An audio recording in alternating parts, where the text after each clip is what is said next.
গতকাল গোটা রাজ্য জুড়ে চর্চা হয়েছে যার শুভ বিবাহ অনুষ্ঠানকে ঘিরে প্রচুর মানুষ শুভেচ্ছা জানিয়েছেন। জীবনের এই মুহূর্তটাই প্রথম মুহূর্তটা, প্রথম দিনের পথ চলার শুরুটা কেমন অনুভূতি? খুব হ্যাপি ফিল হচ্ছে, ভালো লাগছে।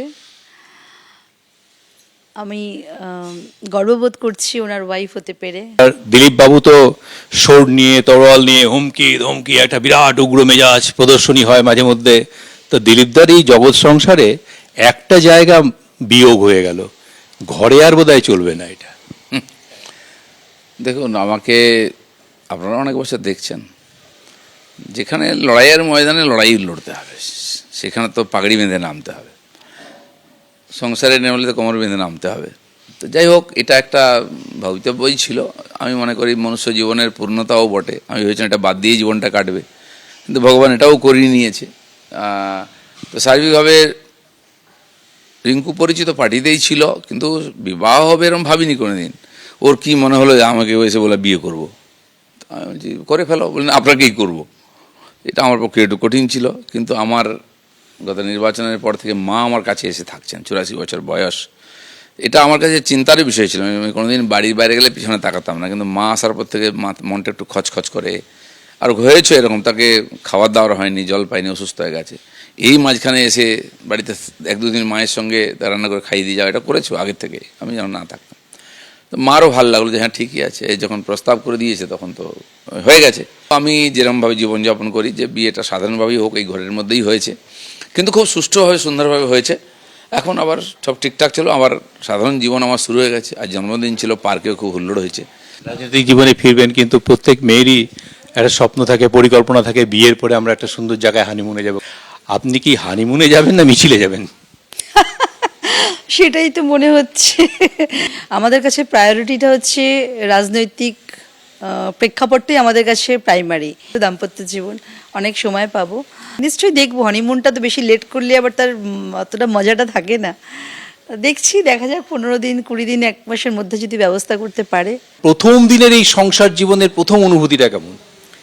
বাড়িতে একটা লোক ঢুকে পড়েছে, এই আর কি, আর বেশি কিছু না। আমি একাতে কোনোদিন থাকি না, যেখানেই যাই লোকজন হই হই। এই বাড়িতে 20 জন লোক থাকে।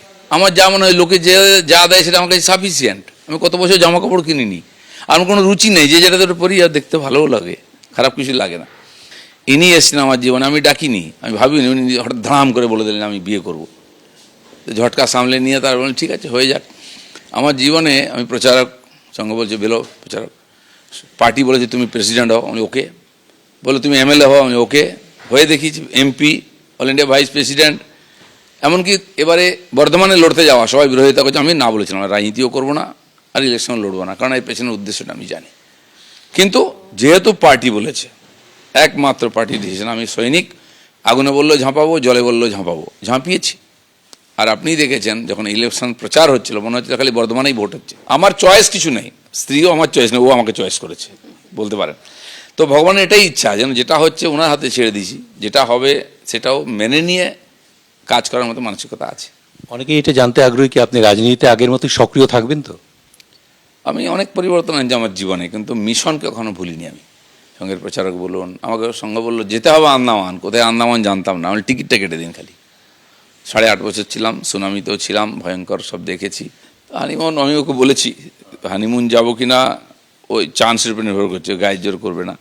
ফুচকা খেতে যেতে হবে এরকম নয়, সিনেমা দেখাতে নিয়ে যাব না, শপিংও নিয়ে যাব না। পছন্দ তো অনেক কিছুই ছিল, লেগে যাচ্ছে। Switzerland, Paris. আপনাকে একটা মজার খবর দিই, সেখানে আমি ওয়ার্কিং হয়ে গেছি। আমার টেনশন নেই। আমি ভাবছিলাম যে বিদেশ যেতে গেলে তো খরচা করতে হবে, তো আমার তো বিদেশ সরকারি খরচায় রাষ্ট্রপতির সঙ্গে খুব ঘুরেছি। আমার একজন এমপি অফার দিয়েছে, সৌমিত্র, বলেছিলেন বিদেশ গেলে দুজনের সব খরচা ও দেবে, কোনো চিন্তা নেই, টিকিট পাঠিয়ে দেবে, ঘুরে আসবো। হ্যাঁ বলেছে, আর দেশে গেলে আমার খরচা। আচ্ছা, আপনি আপনার পছন্দ করেন? আমি বিদেশ তো ঘুরে এসেছি, আমার বিদেশের কোনো টান নেই, কোনো রুচিও নেই। আমার সমাজ, আমার খাবার, আমার পরিবেশ, ভারতবর্ষে প্রায় জায়গা আমি ঘুরে নিয়েছি।